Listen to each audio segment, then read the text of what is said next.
மதுரை மாநகர் புதூர் காந்திபுரம் பகுதியைச் சேர்ந்த முருகேஸ்வரி. இவரது கணவர் கார்மேகம் கடந்த 2010ஆம் ஆண்டு விபத்தில் உயிரிழந்துள்ளார். இதனை அடுத்து தனது 2 பிள்ளைகளுடன் வாழ்வாரமின்றி தவித்து வந்தபோது முருகேஸ்வரியின் சகோதரர்கள் 2 கறவை மாடுகளை வாங்கி கொடுத்துள்ளனர். இதனையடுத்து கறவை மாடுகள் மூலம் பால் விற்பனை செய்து தனது வாழ்வாதாரத்தை நடத்தி வந்துள்ளார். இளம் வயதில் கணவனை இழந்து தவித்த முருகேஸ்வரிக்கு பால் விற்பனை செய்ததன் மூலமாக கிடைத்த வருமானத்தில் தனது 2 பிள்ளைகளையும் வளர்த்து பட்டதாரிகளாக படிக்க வைத்துள்ளார்.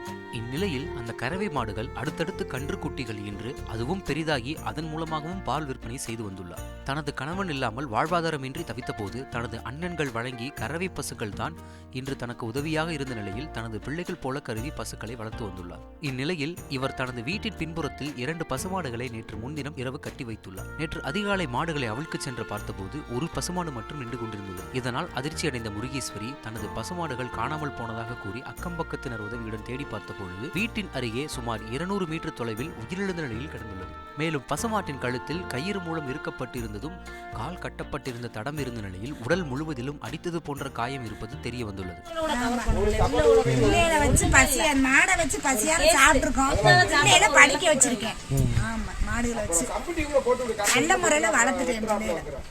உங்க வீட்டுக்காரர் இல்லாத நேரத்துல இதுதான் வீட்டுக்காரர் இல்லாத நேரத்துல இவங்க எங்க அண்ணனும் தம்பி ஒரு மாடு வாங்கி கொடுத்தாங்க. அதை வச்சு இவ்வளவு நாளைக்கு நான் கொண்டு வந்திருக்கேன். 15 வருஷம் ஆச்சு. அவங்க இறந்து 14 வருஷம் ஆச்சு. எந்திரிச்சு வந்து பாக்குறேன். பார்த்தா மாடு இந்த ஓடி அந்த மாடு இங்க போயிருச்சு. அந்த மாடு அப்பவாது என்னன்னு அந்த மாடு நின்று இருந்துச்சுன்னா நான் கண்டுபிடிச்சிருப்பேன். போய் மேல போயிருச்சு அந்த மாடு. இந்த மாடு இங்க இல்ல, அங்க 3:10க்கு ஒடியா இருக்கு. 3:40க்கு இந்த இடத்த விட்டு போகுது. கேமரால தெரியுது. ஆனா நான் 3:50க்கு வெளியில வந்து கேமரால மாடு போறது மட்டும் தான் தெரியுது. ஆனா ஆளு யாரும் இங்க போகல. இதனை பார்த்த உரிமையாளர் கதறி அழுத நிலையில் மாடு கட்டப்பட்டிருந்த கயிறும் காணாமல் போனதாக சந்தேகமடைந்த முருகேஸ்வரி பசுமாடு உயிரிழந்ததாக புதூர் காவல் நிலையத்தில் புகார் அளித்துள்ளார். இதனையடுத்து சம்பவ இடத்திற்கு விரைந்து வந்த காவல்துறையினர் பசுமாட்டின் உடலை மீட்டு கால்நடை மருத்துவர்கள் உடற்கூராய்வு செய்துள்ளனர். இதனையடுத்து புதூர் காவல்துறையினர் விலங்குகளை கொன்று ஊனம், நஞ்சு அல்லது பயனற்றவாறு செய்து சொத்தழிப்பு செய்தல் பாரத் நியாய சங்கீதா சட்டப்பிரிவான 325 கீழ் பசுமாடு உயிரிழப்பு தொடர்பாக முதன்முறையாக கொலை வழக்கு பதிவு செய்து விசாரணை நடத்தினார். சார், ஒரு ஆம்பளை மாதிரி அது வந்து நமக்கு ஒரு சம்பாதியத்தை கொடுத்துச்சு சார். இன்னைக்கு அது கையொடிஞ்சு வெளியில வேலைக்கு போனா பிள்ளைங்க கெட்டு போயிருங்க. அதனாலே இந்த மாடை வச்ச பிள்ளைங்க நல்லா கொண்டு வந்து.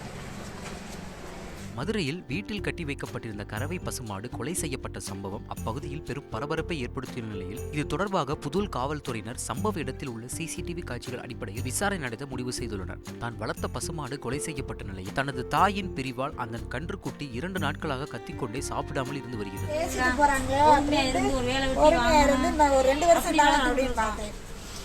அதனால இந்த மாடை வந்து ரொம்ப நாளா 10-12 வருஷமாவே வச்சு வளர்த்துக்கிட்டு தான் வரும். பிள்ளைகளுக்காண்டி மாடை பார்ப்போம். பிள்ளைகளை எங்கேயும் வெளியே விடக்கூடாது. அது மாடு இந்த கண்டு நிலைமையை பாருங்க. நேற்று காலையிலேருந்து பால் குடிக்கவே இல்லை, தண்ணியும் குடிக்கல. கொலை செய்யப்பட்டுள்ள பசுமாடு அங்குள்ளவர்களின் செல்லப்பிள்ளை போல வளர்த்து வந்துள்ளதால் அனைவருமே சோகத்தில் உள்ளனர். மேலும் முருகேஸ்வரியின் செல்லப்பிள்ளையாக இருந்த தனது பசுமாடு கொலை செய்யப்பட்டதை நினைத்து கண்ணீருடன் தவித்து வருகிறார். இருக்கிற மாடோட அந்த மாடு நல்ல மாடு. அதுதான் நல்லா கை கொடுத்து அந்த மாடியுமே இப்ப கொண்டுட்டாங்க. எதனால கொண்டாங்க, எப்படி கொண்டாங்கன்றது தெரியல. அதான் போலீஸ்ல கம்ப்ளைண்ட் கொடுத்துருக்கோம். அவங்க பார்த்து சொல்றேன்.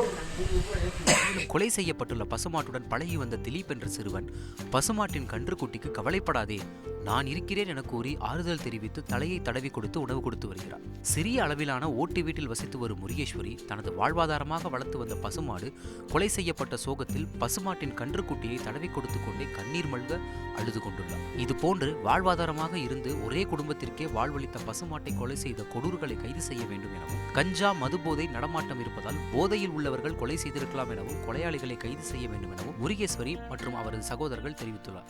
முருகேஸ்வரி செல்லமாக வளர்த்த பசுமாடு கொலை செய்யப்பட்டு உயிரிழந்த நிலையில் அதற்கான இறுதி சடங்கிற்கு கூட பணம் இல்லாத நிலையில் தனது மகனின் படிப்பிற்காக வைத்திருந்த பணத்தை செலவு செய்து இறுதி சடங்கு நடந்து முடிந்த நிலையில் வாழ்வாதாரத்தையும் இழந்ததோடு தனது மகனின் கல்வி கட்டணத்தையும் செலுத்த முடியாத நிலைக்கு ஆளாக்கிவிட்டது.